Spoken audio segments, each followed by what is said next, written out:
ন্যাক অর্জনের জন্য হামাগুড়ি খেতেন। আজকে ন্যাক চিনি না, ন্যাক বুঝি না, সব কাজ দেখা যায় না, ধরা যায় না। এই জন্য এটা গুরুত্ব বুঝি না।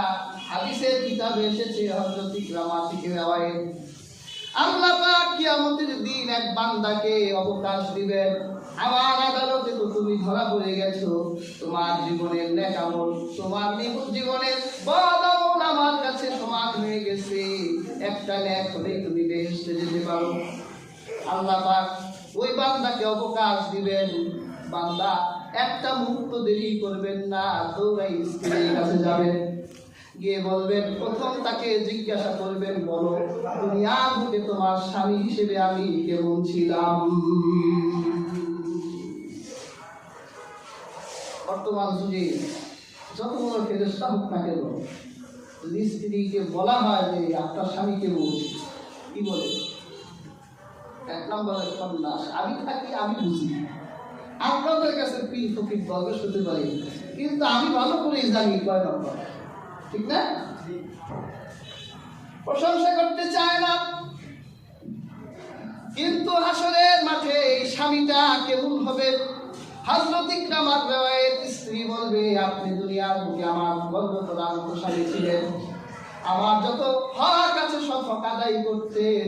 তখন ওই স্বামীটা স্ত্রীকে বলবে, ফাইন্নী আতলুবু ইলাইকি ইয়াউম হাসানাতুন ওয়াহিদা। আমার স্ত্রী, আল্লাহর আদালতে, ইনসাফের আদালতে আটকা পড়ে গেছি, একটা নেক পেলে আমি নাজাত পেতে পারি। তোমার কাছে আমার জীবনের আমার একটা নেক তোমার কাছে আমি ভিক্ষা করছি, একটা নেকি আমাকে দাও। স্ত্রী বলবে, স্বামী আমার, আপনি আমার গর্বিত স্বামী ছিলেন, আজকের এই সিচুয়েশন আমাকে এমন আত্মব্যস্ত করে তুলেছে, আজকের এই অবস্থা আমাকে এমন অবস্থায় পৌঁছে দিয়েছে যে একটা নেক এই মুহূর্তে আমি আপনাকে দিতে পারবো না। ওই লোকটা দেরি করবে না, দৌড়ে সন্তানের কাছে যাবে, গিয়ে বলবে, ইয়া বুনাইয়া আইয়ি ওয়ালিদিন কুনতু লাকা, ও আমার কলিজার টুকরা সন্তান, বলো দুনিয়ায় তোমার কেমন বাবা ছিলাম? সন্তান বলবে, আব্বা আপনি আমার ভালো বাবা ছিলেন, গর্ব করার মতো বাবা ছিলেন, তোমার কাছে একটা নেকি চাই।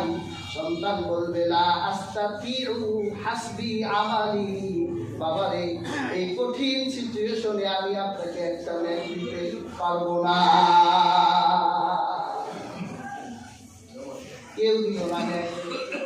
এইভাবে একটা মানুষের জীবনে সবচেয়ে কাছের পাঁচটা আত্মীয়র কেউ তাকে নেক দিবে না, একটা নেকের মূল্য। কিয়ামতের দিন মানুষেরা একজন আরেকজন থেকে যে পালাবে, কেন পালাবে? কারণটা কি?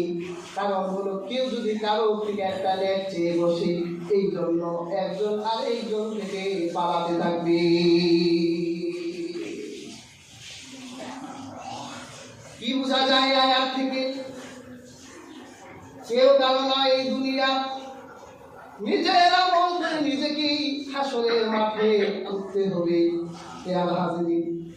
দুঃখের দিনে, চরম বিভীষিকাময় মুহূর্তের দিনে যে আপনার বন্ধু হয় না, সে আসলে আপনার বন্ধু না। আর বিপদের সময় যে বন্ধু হয়, আসলে সেই বন্ধু।